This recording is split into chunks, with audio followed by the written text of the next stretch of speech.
Funding for This Is Nashville comes from you, our listeners, and Amazon, proud sponsor of WPLN's daily show, This Is Nashville, engaging our differences so we can discover our unity. More on Amazon's community work at aboutamazon.com. Hey, listeners, for some clarity and context, we want to let you know this interview was recorded in early June before recent political events, including the first presidential debate and assassination attempt. I'm Khalil Ekalona, and this is Nashville. My guest is Nancy French, writer, author, and cultural critic. Her work has appeared in The Washington Post, The Washington Examiner, and Dispatch. She's worked as a collaborator and ghostwriter on several books, like Them, Why We Hate Each Other, and How to Heal with Ben Sass. Afterlife, My Journey from Incarceration to Freedom with Alice Marie Johnson. And For the Right Reasons, America's Favorite Bachelor on faith, love, marriage, and why nice guys finish first with Sean Lowe. Many folks look at her as a voice that can clarify the partisan political fog that we're often caught up in. So how does she see all of the situations that we're in right now? And how has her life experience helped shape her view?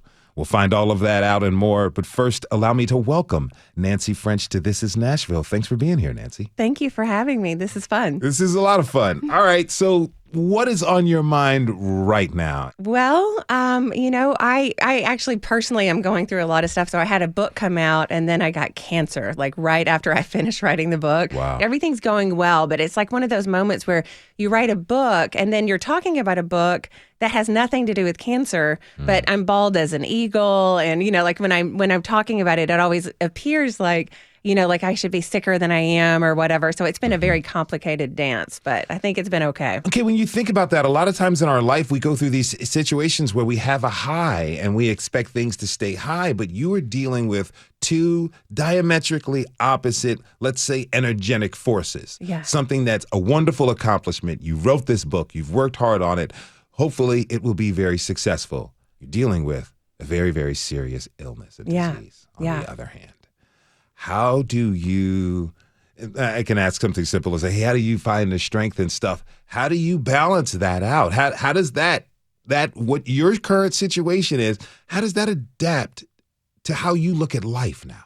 It's so crazy. Okay, so I was diagnosed and I was with my son in Chicago when I got the diagnosis, and he is a philosophy major. So he's like 22. Okay. And a 22-year-old philosophy major. Mm-hmm. All right. And so I was well cared for in the moment. But he said something that was very interesting. He said, there's going to be beauty in this.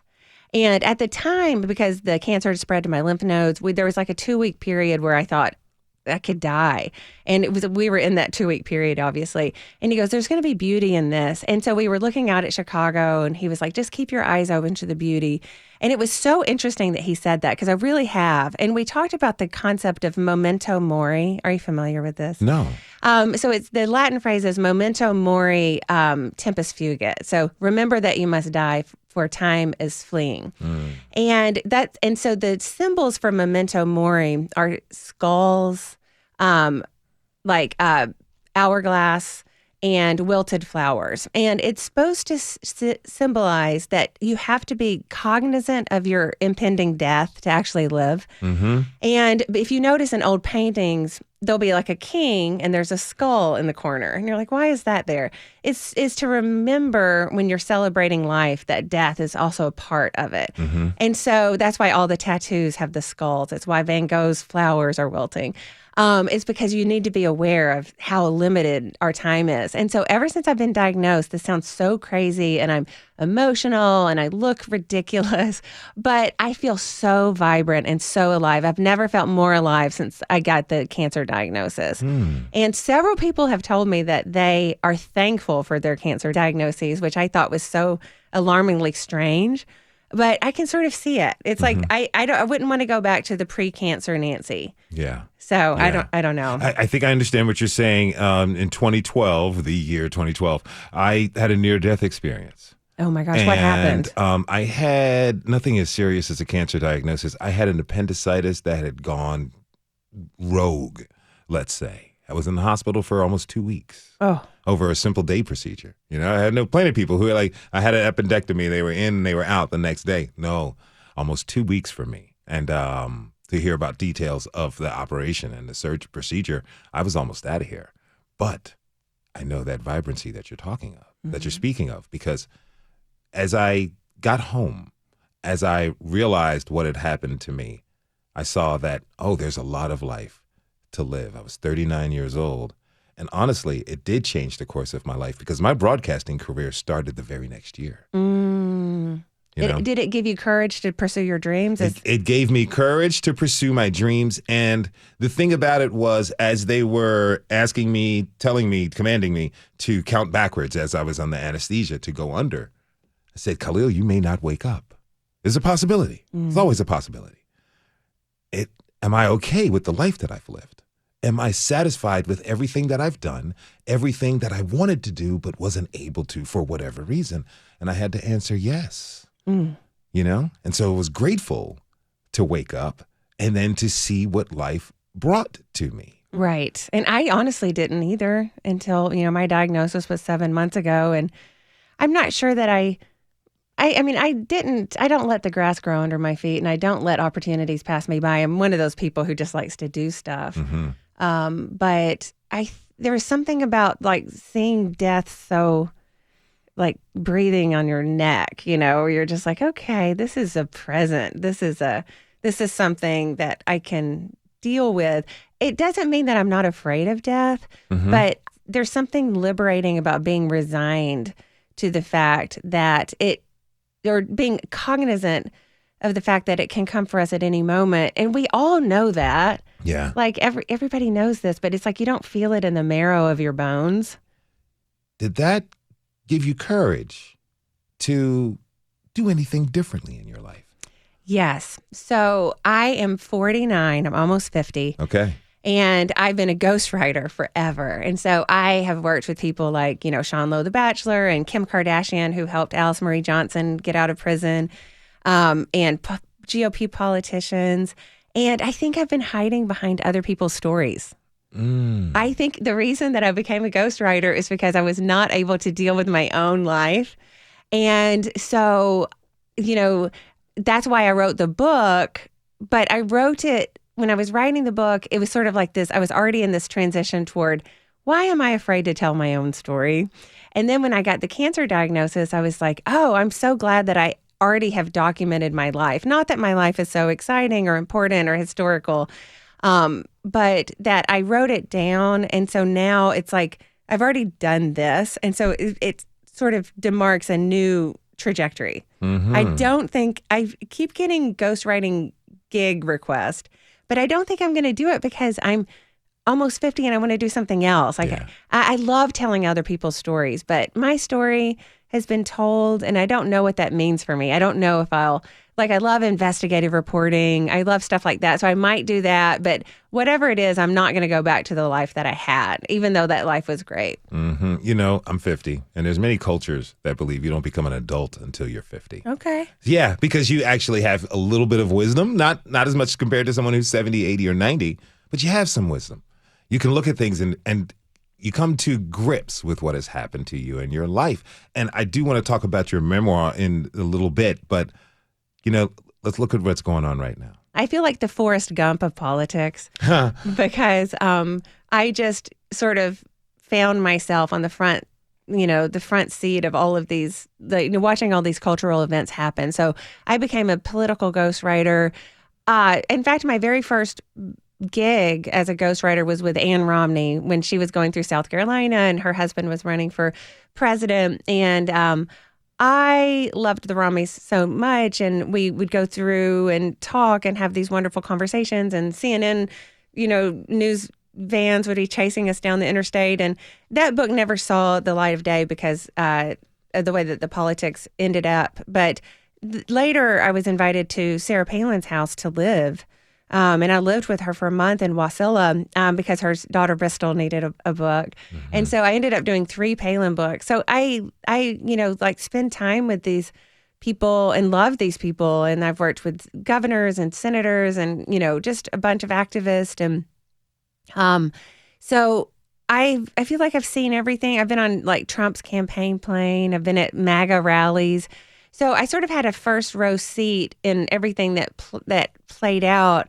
And to say that I was despondent or grief-stricken by it would be an understatement. Because though I loved all my clients, loved all of them or most of them, and had good relationships with them, we started changing. Like, if you're a ghostwriter, I have to, if I was writing your book, I would have to know everything about you. I'd have to know what your house looks like. What do you eat for breakfast?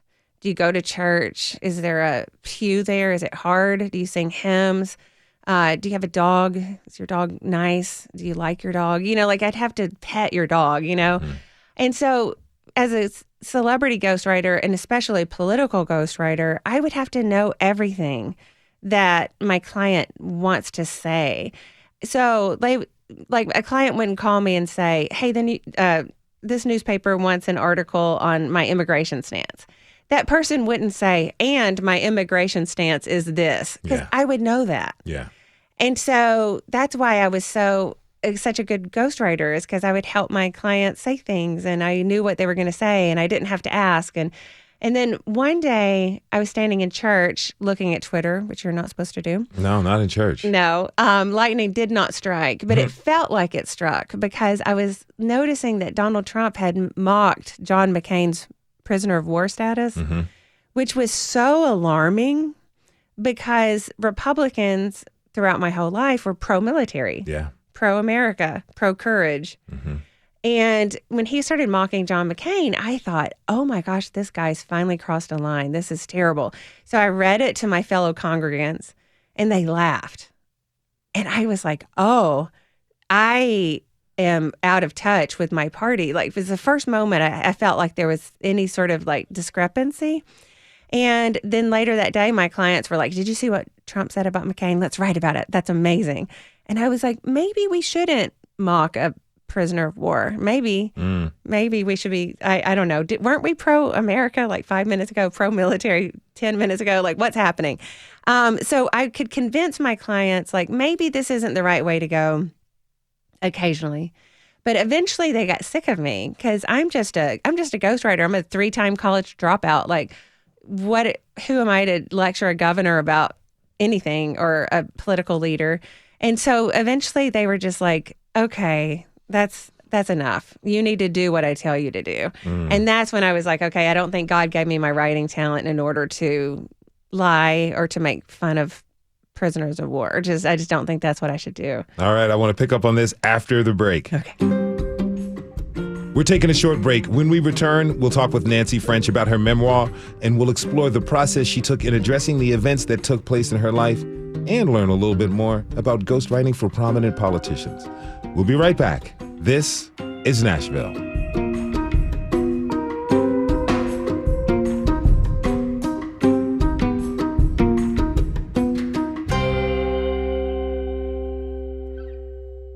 Funding for This is Nashville comes from you, our listeners, and Music City Prep Clinic, Nashville-based provider for PrEP, and offering comprehensive sexual health services in an environment designed to be safe, professional, and shame-free. Learn more at musiccityprep.org. Hey, listeners, for some clarity and context, we want to let you know that this interview was recorded in early June before recent political events, including the first presidential debate and assassination attempt. I'm Khalil Ekolona, and this is Nashville. My guest is author and writer Nancy French. She's penned a memoir, Ghosted, an American Story, where she details the events of her life as she encountered sexual abuse, questioned religion versus spirituality, family dynamics, depression, and more. Now let's learn about the process that she took as she wrote about her own life. Nancy French, again, thank you for being with us. Thanks for letting me be here. This is great. Okay, so I do want to talk about something. You mentioned you were in church. Trump had his tweet disparaging John McCain's prisoner of war status. The congregants laughed and accepted it. And some of your clients, prominent political figures, laughed and accepted it. This marked a change in the Republican Party that you knew, and showed a change in kind of how we approach things, politics, decorum, deference, the things we used to honor as a society are no longer being honored in the same way. It can cause a crisis of conscience for a lot of people. How'd you respond to that? Well, it should cause a conscience crisis for all of us, I think, right? It should cause us to all really reevaluate who we're aligned with. Because at the time, I thought that Democrats were not patriotic. Because you remember, Barack Obama did not have an American flag lapel pin. Yes, and in the tan suit, too. Very egregious. And so do you remember all conservatives were up in arms over stuff like that? Mm-hmm. And then 5 minutes later, you've got someone actually mocking probably, one of the more, brave politicians that we've ever had. And everyone's laughing about it. And so it felt like at that moment, like all of us, if you grew up in church and Sunday school, you would have this lesson where if you're at a party and they're passing around the red Solo cup, you're not supposed to be drinking. Are you going to take the cup? And I was literally at Sunday school, and I felt like that tweet that, the news of the day was the red Solo cup. And the question was, are you going to drink this? And it's poison, but it'll help you occupationally because this is your tribe. This is what they're doing. Yeah. And so I decided to put the cup down, and it was not great for me occupationally, as you might imagine. It wasn't great for us financially because I don't have any other skills other than writing. Before I wrote, books, I sold bicycles and I worked at the Huddle House and, stuff like that. I actually got fired from the Huddle House because I'm so bad. But so I didn't have anything to fall back on. And so, I knew because of my teaching from church that was not what I was supposed to do. The fact that everyone around me at church was laughing, I can't account for that, but my conscience was pricked. Mm-hmm. I mean, I understand what you're saying. And as we look at this, it kind of makes me question something that I've been questioning for a while, though. It's like the authenticity in us as individual human beings and what we say. I mean, because folks are running right now looking for someone, a group or a belief or a principle, philosophy to align themselves with. Everyone is aligning themselves feeling like they're on the right side of the issue. Yet, how many of us are actually living that? It's easy to say. I could throw a bunch of jargon words out and make you believe, oh, Khalil's on this side and he feels this with me. But it's easy to use jargon to confuse folks. What does it mean? What does it tell you about America and our society of where we're at now when authenticity is very rare, yet integrity is for sale? Right. One of the things that I think we're struggling with is that we don't see each other. So I feel like we actually do desire to connect, but that authenticity is in such rare, like you can't find it because we're protecting ourselves. So like if I met you casually at the grocery store, I don't know how you are ideologically. So I'm protecting myself. So I'm not telling you anything about me, and you're probably not telling me anything about you. Because if I found out that you were from a different political party, I would need to protect myself from you because I know you hate me and I know I hate you. So let's just don't get too close. Yeah. What I think the process of the past few years, this horrible process that we've all been culturally going through, is I feel like that's cracking. I feel like we cannot maintain this level of contempt for each other because it just takes so much energy. And it's so much more interesting to just connect with you and find out what your actual beliefs are that might be different. And those differences are actually cool. Like it's fun to talk about. I'd love to hear how we differ. Because one thing that I'm very convicted on is that I've been wrong. I'm the one who's been wrong. So like I'm talking about everyone else's contempt. I was the person who was dripping with contempt. My spiritual gift is owning the libs. It's, making fun of sarcasm. It's not listed in 1 Corinthians as a spiritual gift, but I do possess it, not to brag. And I used that as like my, I got paid to make fun of people politically. And I was guilty of that. And I thought we were doing it sort of like with a wink, sort of like Ronald Reagan and Tip O'Neill used to be political enemies, but they were friends after 6 o'clock. And I thought that's what we were doing. And then when I noticed after Trump came down the escalator and the political acrimony just grew and grew, I realized we actually did hate each other. And what I was doing occupationally was making it worse. I was feeding lines and contemptuous lines about my fellow Americans to all of these politicians and political leaders, and I was the one that was wrong. Like I've repented of that. This book is sort of like me explaining that process and why I've changed. I do want to ask you about the book in 1 second, but you just said something that makes me curious because, yeah, we do look at each other, particularly in political parties or affiliations, and believe that they're wrong, we're right, they are enemies. But I think the thing that we're always forgetting is we all have an opportunity to change our perspective, to change our mind and our thoughts. I look back at the Muhammad Ali quote, any person, if you believe the same things at 50 that you did at 20, you wasted 30 years of your life. I do want to move on to Ghosted, an American Story. How did you decide to write your memoir? I think as I got older, and aging is so beautiful, I'm so thankful for it now.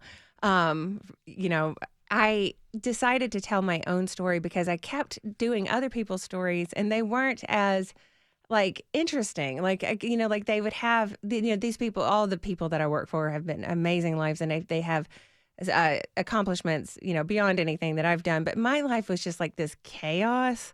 It was like not a chaos of accomplishment, but it was like a chaos of experience because I always said yes to everything. And so I just found myself in the craziest positions, including but not limited to like in a tanning bed, interviewing a celebrity client, or I had one celebrity client who insisted on her interviews being nude. And so the house staff would come in and out while she was butt naked. And then I would have, I just had all these interesting stories, but I knew how to write. And so because that's basically my only skill, I decided, okay, now it's time to sort of take a moment to reflect on my own life. And I think that looking back on your own life and writing it down is a very interesting exercise to evaluate if you've been living properly. And so as I wrote, I was like, well, this is another chapter of a terrible decision I made. But isn't that what our lives are? The sum of our decisions, the good ones, the bad ones, and those in between? Because you said, it's a manuscript of how you live properly. How is someone to live properly? Well, I think that that our lives are more of an amalgamation of our mistakes or even our accomplishments. I think that is a big difference because when people are successful, because I work with a lot of successful celebrities, sometimes they're insufferable because they believe they've done it on their own accord, or you might work with an athlete who's 6'5" and just happened to be born into a body that makes him a good NFL player. But they don't know any different, but they think they got there for hard work. And I know there was a lot of hard work, but being able to evaluate your life and see other people's lives and in the context of yours and connecting with people is important. But for me, I don't even know how to live properly. I am really struggling at this age because I was raised in the church my whole life and I love God. But the white evangelical church right now in this moment is struggling with a bunch of issues that relate to politics and cultural issues that have put some distance between me and the church. And, including but not limited to their lackluster response to abuse situations. It makes you distant from the church. And so my whole life, I thought that living a good life was going to church and being moral and paying your taxes and not kicking the dog. But what I'm living now is I'm trying to be connected to God and follow Him, even if it takes me sort of away from the church in ways. So it's like I have all of these questions, like not only politically am I confused, I'm spiritually confused, but I'm holding on to God with a vice grip, but to the church with my fingernails. I'm not sure how to navigate any of this. So you're finding your own relationship with God outside of the church, which I'm not a super religious man, but from people I've met, they said that's the point of Christianity. But that's either here or there. Yeah. You grew up in Tennessee. What part? West Tennessee, Paris, Tennessee, which has a 60-foot tall Eiffel Tower. Not to brag. Okay. Yeah, it's nice. Okay. What was that like? So in 7th grade, my teacher gets up and he says, "How many of you plan to go to college?" And I don't think very many people raised their hand. And he said, "Good, because you're not ever going to need to know science anyway." Wow. This year, we're going to study hunter safety, gun safety. So the whole year we did hunter safety course, and it culminated in a skeet shooting contest where we actually shot guns at school.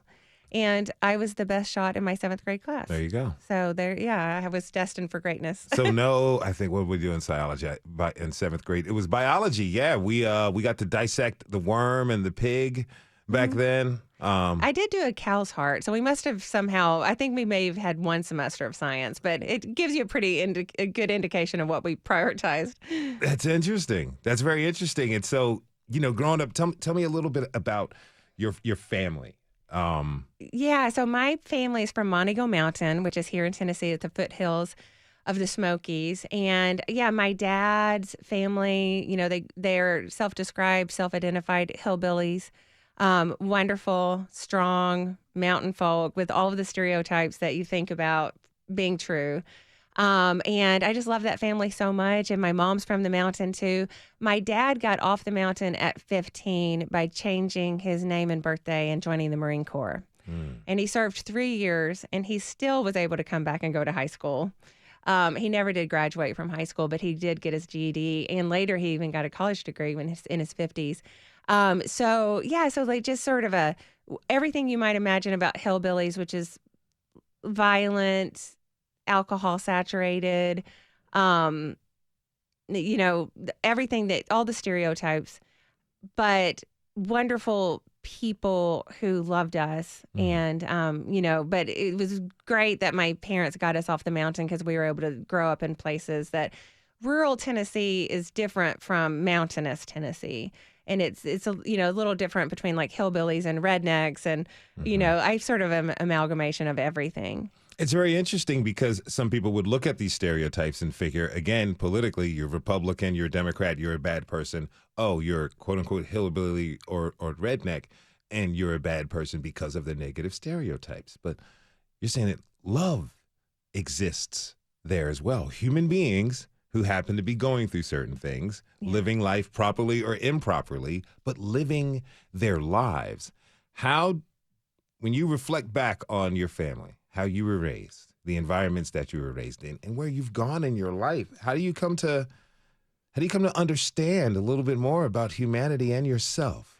Well, isn't it interesting? I was in a cab recently in New York, actually, and the gentleman was from Jerusalem, and he asked me if I was Catholic. I don't know why. And I was like, no, I'm not Catholic. I don't know. And I'm confused.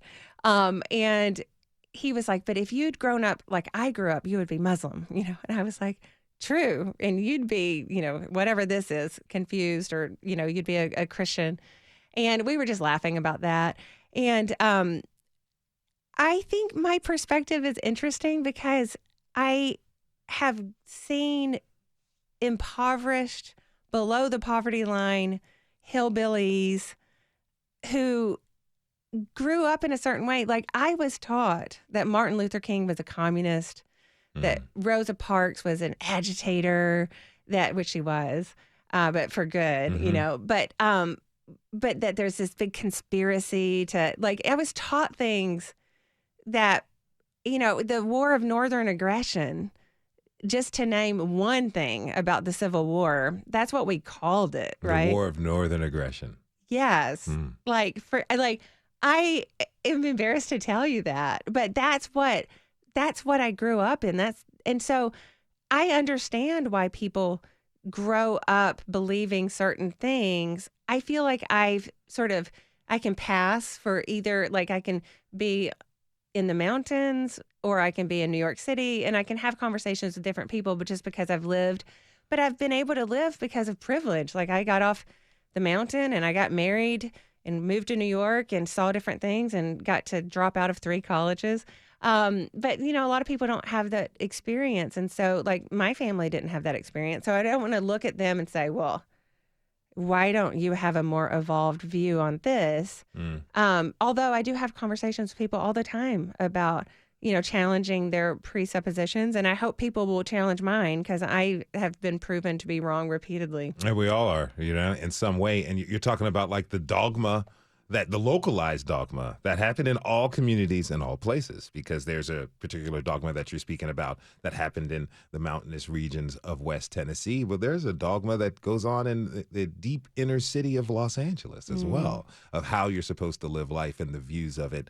But I want to talk about your spirituality and your religion really quick, because you mentioned that there were, the church had a very lackluster response to a lot of the abuse and sexual abuse. And in the book, you detail some sexual abuse that you encountered when you were young, preteen, tween, from a religious figure about that. How'd you, two things. One, tell me a little bit more about what you mean about the lackluster response from the church, and how, given what you've experienced in your own life from a religious figure, how you came to reconcile that, reckon with that, and publicly talk about that in your memoir. Yes. So I went to Vacation Bible School and was abused by the preacher who ran it because I needed a ride home. And so he took me home, and that's where the abuse happened. And that was when I was 12. The guy was like 10 years older than I was. And I decided in 2016 to talk about it publicly because I sort of never like grappled with it. But when Donald Trump was bragging about grabbing women, I thought, okay, we just need to have a conversation about this. So I talked about how that happened to me and how Republicans should not embrace this. So once I outed myself as this sex abuse victim, it sort of caused chaos as, in my church, my local church from my hometown. But it wasn't chaos like they were so shocked. It was like chaos like, oh, did he do that to you too? Oh, wow. I know. And so like I later confronted the preacher and found out that he had abused 15 people in my congregation. I was the youngest. The oldest was like grandmother age. Wow. And it attempted to rape 3 people. The guy is still out. I know where he is now, and he's still out there because the church did not respond properly. So I called the preacher and I was like, why didn't you call the cops? And he goes, well, I thought about shooting him. And I was like, well, you could shoot him, yes, but also you could call the police. Yeah. But he That's said, what their job is to do, is to handle things like this. Yeah, but he said the police were not going to deal with it because this person was prominent. And he might have been right. But there's also something that an adult, I was 12, I couldn't have figured it out. But like at the time, you could have prohibited that person from, I don't know, teaching Vacation Bible School. Yeah. Giving me a ride home, whatever. Yeah. And so I'm so despondent over the fact that the church just sort of washed its hands of me and their responsibility to me. And so, because he was like, well, I thought maybe he was doing better. And I was like, that was a gamble. You were gambling with my life. So I had this moment where I confronted the preacher, and it was emotional, as you might imagine. But, I think culturally we're at this place too. So later in life, about 3 years ago, Gretchen Carlson of Fox News approached me, and she told me about this Kanakuk camps in Branson, Missouri that had an NDA issue after decades of abusive predatory behavior against campers, mostly male, hundreds, awful.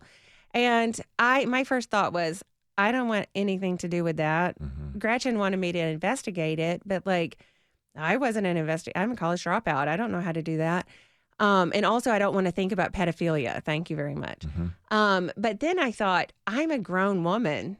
And now I know that this camp has, this abuse issue. And I don't want to step up for kids. And I realized I was doing the same thing. It's your natural proclivity to want to avoid that sort of horrible topic. But then I decided to investigate. I was able to prove what I wanted to prove about the camp. Finally was able to publish it. And the church's response, which I thought would have been righteous indignation, what is happening at this camp? Their response was a collective shrug. And the camp is still open. The camp has not been held responsible. And that response is something I will never get over. ever. And how is that? I mean, I'm sure we have listeners who are incredibly religious, and faithful to their religion, but they're human beings. They wouldn't want to see their child go through this or have experienced this themselves. If they haven't, I'm sure we have listeners who maybe have.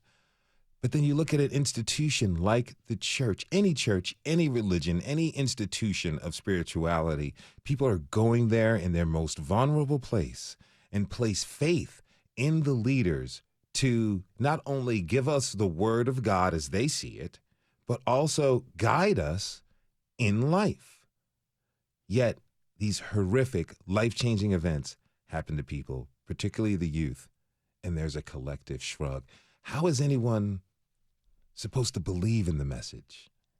I have no answers. I believe in the message, and I just decided to write about my faith as accurately as I can, and it's also baffling. Like my theology, like no church has invited me to speak on Ghosted from their pulpit, let me tell you, because my theology is just singular. I believe in Jesus.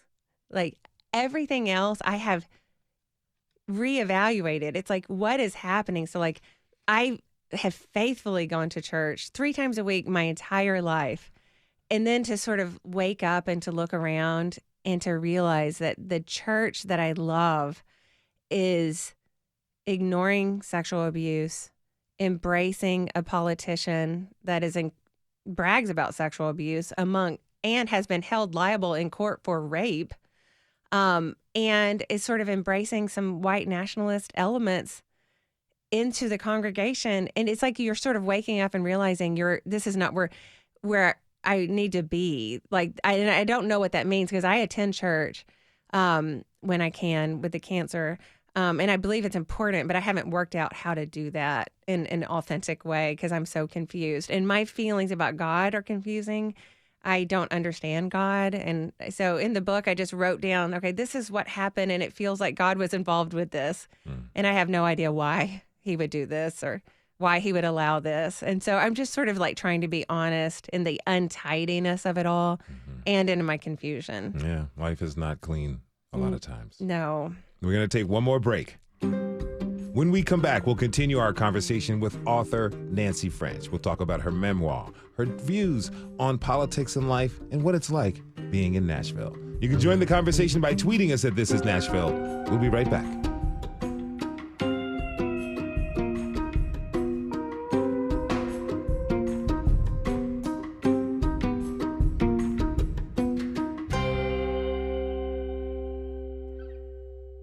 Hey, listeners, for some clarity and context, we want to let you know that this interview was recorded in early June before recent political events, including the first presidential debate and assassination attempt. I'm Khalil Ekalona, and this is Nashville. We've been talking this hour with author and writer Nancy French. Before the book, we discussed her memoir, Ghosted, An American Story. Over the course of her career, Nancy has worked as a columnist and investigative journalist. She's also worked with political figures like Sarah Palin. So how does she view the media in a time of deep political polarization? And what does she think about living in Nashville? We're going to ask her about it right now. Nancy French, again, thanks for being here. Yeah, thanks. Okay, from West Tennessee, you live in Nashville. How long have you lived here? So we've been in Middle Tennessee probably for like 15 years and in Franklin, Tennessee for the past 5. Okay. What do you see the difference between you lived in Philly, you lived in New York City and upstate New York, and how you view the differences of being here in Nashville, Middle Tennessee, and those places? Well, I love New York City so much, and if I was independently wealthy, that's where I'd live. However, I do believe that both places are so ideologically uniform. Like when I lived in Philadelphia, I think it went for John Kerry and like by, 94% or something like that. So both places are so like everyone is grouping together and isolating from each other. And so I love Tennessee and I love Philadelphia and I love New York. What I would really love is that if we could talk to each other and sort of mix it up a little bit ideologically and see each other as humans. Yeah. Because both places have similar problems, because we're so isolated. We don't see each other as our fellow Americans as like worthy of a conversation. The othering of others. Right. A lot of your career is based around politics and the media. Do you stay up on it much these days? Okay. I hate politics. And everybody wants to talk to me about it. And I sort of fake my way through the conversations, to be completely honest, including interviews like this, because I pay attention to like the primary characters, the secondary, but the tertiary, I don't care. And I'm so over it because nothing, I used to could tell you what Mitt Romney had for breakfast, back when he was running. I've followed everything, every turn, and nothing ever. It's just such chaos, and paying attention to it didn't change anything for me, because all I learned was that the principles I thought we had, we no longer have. So I've sort of turned my reflection on myself, and it's like, okay, how am I supposed to live? It sort of made my world smaller, because I personally cannot change the political climate, but I can make my house a place of peace. Yeah. And I can't teach my kids how to love, so like I'm ignorant politically, to be completely honest. I've taken myself out of it. Okay. I appreciate that. I used to consume cable news and news in general, but I'm watching CNN, Fox, and MSNBC religiously. Yeah. But I had to pull myself out. When you look at legacy media, and the way they've covered the issues that we're facing as a country over the course of your career and lifetime, what do you think about where we're at here in 2024 and the job that legacy media is doing? So it's interesting, because I dedicated my life to dismantling the New York Times and the Washington Post and NPR, because everybody's a liberal and leftist and they're not giving us a fair shake. Like I did that forever. Like I would look for media bias. And then, fast forward just a few minutes and you see, I love how people have, social media, and they can blog and they can TikTok their way into very, conversations that are trying to pursue truth or whatever. But the legacy media, what I've noticed as I've tried to claw my way into like investigative journalism and stuff like that, is they're not perfect, but they do a good job fact checking. So, I'm doing this very complicated 3-year investigation. Every part of what I did had to be fact checked by a million times, and that's very different than just publishing something on a blog and ruining people's reputations willy-nilly. And now even, like my husband writes for the New York Times. He's David French. He's a columnist. He's a wonderful writer. And he has space as a conservative to write in the New York Times, which is interesting. That's fascinating. And he's very well read, and people interact with him and engage with his ideas. And sometimes people are really angry at his ideas, and sometimes they really like it. And having that conversation in the mainstream media is very valuable and interesting. And I think that the mainstream media has had major problems. I could do a litany of them. But I'm thankful in this time where all of these conspiracy theories are floating around, that journalism exists and can maybe stand in the gap to try to protect the public from falsehood. Because it seems like we've lost our ability to know where to look to find truth, and we're not even talking about the same set of facts anymore. And that's interesting. That's definitely a philosophy that people have taken. You see politicians doing it. I think it's a good way to deflect and not answer questions.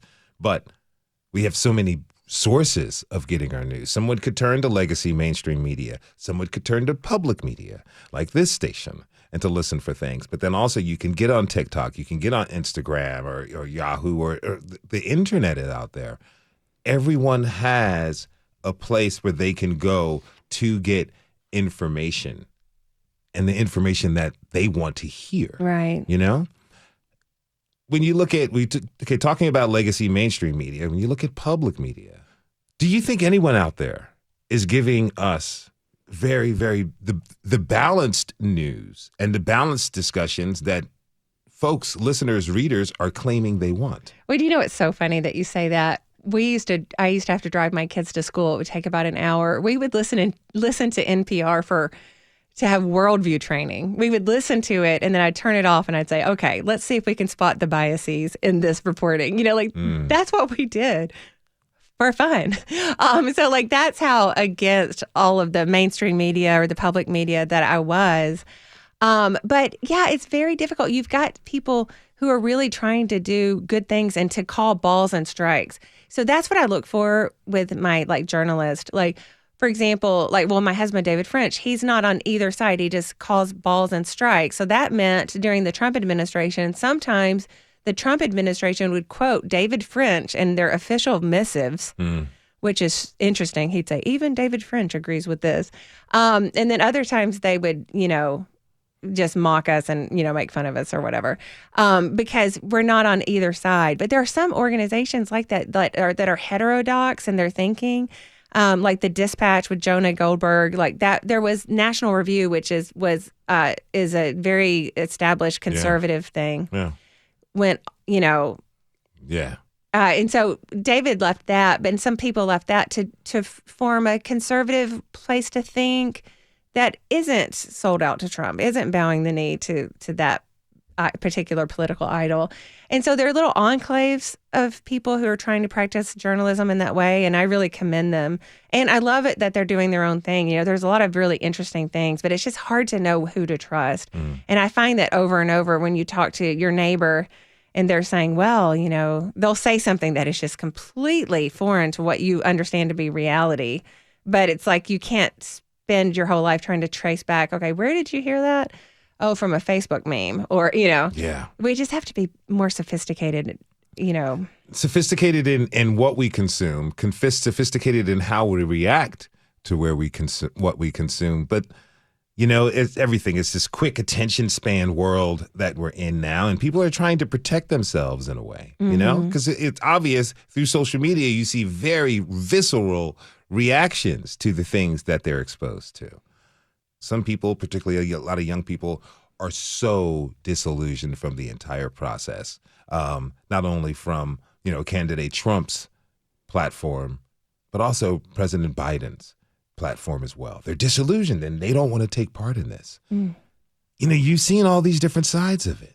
You've been in the House with prominent politicians. You saw this party that you loved change. People have seen the Democratic Party that they used to love change. Let me ask this. Do you think it's time that we have more than just these two parties? Do you think it's time that we have more expressions of political thought, views, ideologies out there for us as Americans to choose from when it comes to electing our officials? Definitely yes on that. And I don't have any strategic, suggestions on that. But what the heck? Our parties they're not even the party that I grew up in, the Republican Party that I grew up in, is unrecognizable to what is currently happening. And even Alice Marie Johnson, I wrote a book with her. She was a person who was in prison, and Kim Kardashian acted on her behalf, and President Trump granted her clemency and later pardoned her. She was put in prison during the Clinton administration, and then she got out 20 years later. And I remember sitting down and doing her book with her. And I think, she was a Democrat in the 90s or whatever, and she'd been in prison. And she actually stayed at our house when I was writing the book because she'd just gotten out of prison. And she was like, okay, so what's going on politically? And I was like, oh my gosh. So, okay, this is what you need to know about the Democratic Party since you've got, imagine that from the 1990s to now, me explaining to her what had happened with both parties. And it was just staggering. Wow. And so I think the way to spiritually protect yourself is to realize this world is not our home and America is not our great hope. I love America. I am so patriotic. I love our country. But as a Christian, this is not the end all, be all to our existence. So you don't have to acquiesce to these parties and what they're handing down to you. You don't have to. If they say, this is your nominee, you can say, no, that's not I'm going to defy you on that.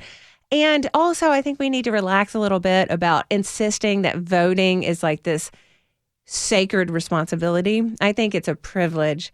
But as Americans, you are not compelled to support either of these people. And not supporting them is a political act of conscience. And so you can't be made to feel denigrated because you're refusing to acquiesce with two unsuitable options.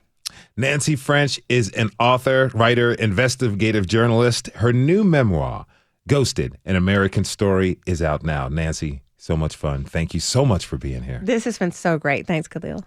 And thanks to you for tuning in this hour. This is Nashville is a production of Nashville Public Radio. Today's episode was produced and directed by Elizabeth Burton. Our technical director and board operator is Liv Lombardi. The masterminds behind our theme music are Laurent and Namir Blade. You can listen back at thisisnashville.org or wherever you get good podcasts. And the conversation doesn't end here. Tweet us at This Is Nashville. Find us on Instagram and tell us what you want from our show by filling out our quick survey online.